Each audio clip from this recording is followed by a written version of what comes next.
শুভ বিকাল বন্ধুরা, আমি বিকালে আমার নার্সারিতে আবার এসেছি। এই দেখতে পাচ্ছেন আমার বাড়ির পাশে একটা পতির জমির ওইখানে প্রায় 2 গুণ্ঠ, মানে 2.5 শতাংশ বা 3 শতাংশ জমি হবে।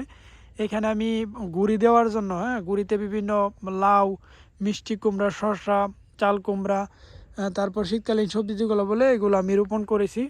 তো এইগুলোতে দেখেন আমি সুন্দর করে চারপাশে নেটের বেড়া যেটাকে বলে, এটা আমি দিয়ে দিয়েছি যাতে ছাগল, গরু বা বেড়া এগুলো মানে ভিতরে না আসতে পারে। কারণ এগুলো যদি ভিতরে আসে তাহলে আপনার এই গাছগুলো আপনার দেখবেন যেগুলো চারা আমি রোপণ করেছি এগুলো আপনার নষ্ট করে ফেলবে।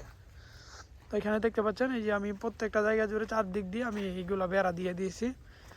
এখানে অল্প কিছু বাকি ছিল, অন্য তার দিয়ে আমি এগুলোতেও মানে বেড়া দিয়ে দিয়েছি যাতে ভিতরে আপনার গরু, ছাগল, হাঁস, মুরগি এগুলো না আসতে পারে। আপনারা চাইলে আপনারা আপনাদের বাড়ির পাশে এভাবে প্রতি জমিতে আপনারা বিভিন্ন সবজির বাগান করতে পারেন। তাহলে দেখবেন আপনার বাড়ির যে পারিবারিক চাহিদা আছে সবজির, ওইটা মিটে যাবে। তবে আপনারাও করতে পারেন, আশা করি আপনাদেরও ভালো হবে।